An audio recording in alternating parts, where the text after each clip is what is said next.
Juru bicara Otorita Ibu Kota Nusantara atau IKN Troy Harold Yohanes Pantau ditemukan meninggal dunia Sabtu siang. Informasi meninggalnya Troy dibagikan lewat unggahan media sosial IKN.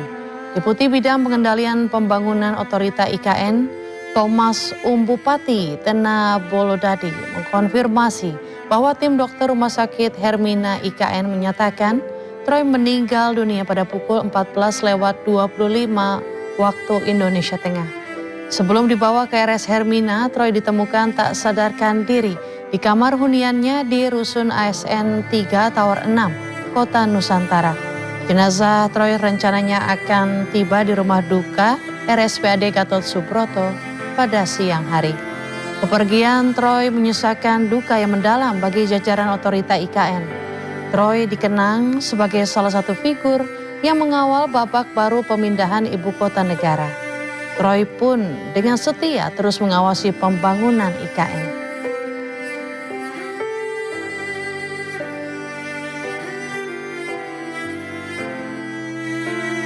Tersangka korupsi dan pencucian uang Febri Adriansyah berdalih diskriminalisasi dan penahanan dirinya tidak pantas. Sementara pakar hukum menyebut sebelum penetapan status tersangka, penyidik dipastikan sudah kantongi alat bukti. Rasa memang ini kriminalisasi.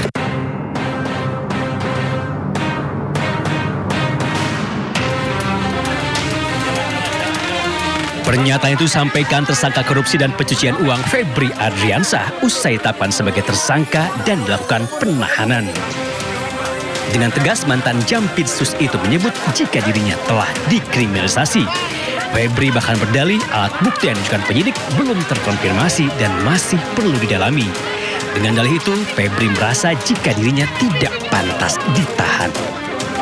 Alat bukti yang diajukan masih perlu didalami atau dikonfirmasi, ya.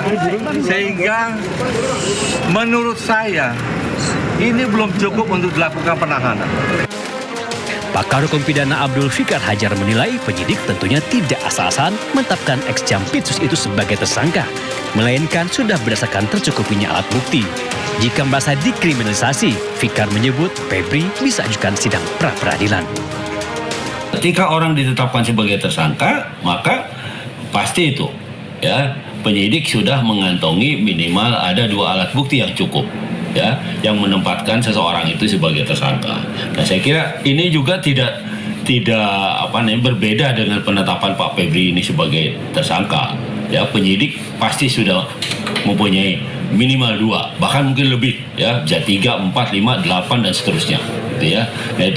Nah, karena itu tidak mengherankan, ya, kalau kemudian siapapun yang ditempatkan sebagai tersangka kemudian sekarang pasti itu sudah didasarkan pada alat bukti yang cukup.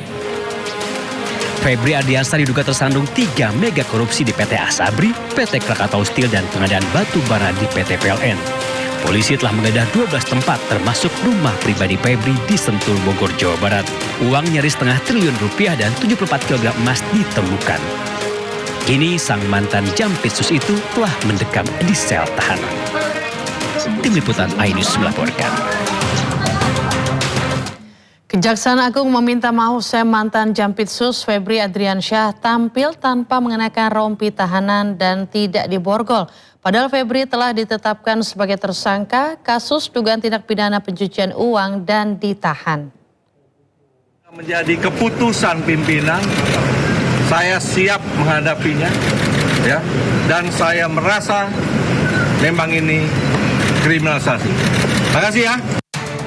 Mantan Jampitsus Kejagung Febri Adriansyah tidak mengenakan rompi merah muda atau pink saat hendak diangkut dengan mobil tahanan ke rutan KPK. Tak hanya itu, tangan Febri juga tidak diborgol layaknya seorang tersangka. Jaksa Agung Muda Bidang Pengawasan Kejagung, Rudi Margono selaku koordinator Tim 9 mengatakan hal tersebut bisa terjadi lantaran buru-buru dan sudah malam.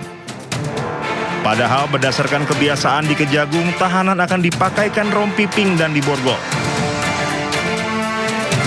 Ya, kalau masalah rompi tadi mohon maaf, karena buru-buru juga udah malam ya. Terus yang kedua, modus operandi secara umum dugaan TPPU yang dilakukan oleh penyelenggara negara dalam jabatannya sebagai jaksa atau pejabat struktural selama dia menjabat mengabdikan diri di kejaksaan. Lebih detailnya tidak akan saya sampaikan karena terkait dengan strategi pembuktian, dan kalau kita sampaikan akan sangat menyulitkan kita ke depannya. Rudi mengatakan Febri ditahan untuk 20 hari pertama. Febri ditahan di rutan KPK lantaran pernah menangani kasus-kasus besar. Febri menjadi tersangka dan ditahan atas kasus dugaan tindak pidana pencucian uang terkait uang dan emas 74 kg yang ditemukan tim Kortas Tipikor Polri di rumah Sentul. Dari Jakarta, tim liputan Anyus melaporkan. Ya, perlakuan berbeda dalam penahanan Febri Adriansyah yang tidak mengenakan rompi dan borgol seperti tersangka kasus lainnya mendapat sorotan tajam dari masyarakat. Mereka mempertanyakan ketegasan dan transparansi dalam proses penahanan Febri. Rata semua sih ya harusnya ya. Jadi mau semisal entah ex-Jampitsus, entah ex-menteri atau apapun itu kan harusnya ya menurut saya pribadi itu kalau memang udah ditangkap langsung dipakaikan rompi oranye itu sendiri sih. Sebagai saya orang yang awam gitu ya.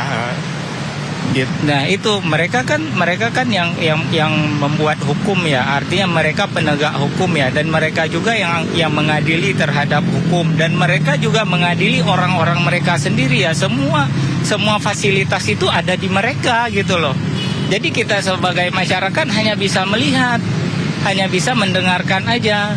Nah kecuali memang negara kita udah berkomitmen ya untuk benar-benar merapikan hukum.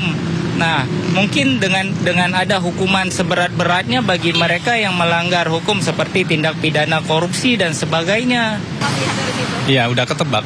Pasti ada perbedaan perlakuan antara untuk hukum itu antara yang dikenakan kepada pihak yang warga kecil dengan pejabat atau yang melibatkan dengan institusi yang besar seperti itu. Itu aja. Karena hukum itu sebetulnya itu berlaku untuk semua warga negara, tidak memandang status, tidak memandang ini rakyat jelata atau apa, itu berlaku untuk semuanya, dan hukum itu tidak bisa dipesan. Jadi publik bisa menilai apapun itu. Jadi kemungkinan besar pasti kebenaran itu nggak mungkin bisa ditutupin, meskipun pada dasarnya di Indonesia sistemnya itu nggak semudah seperti yang ada di luar negeri.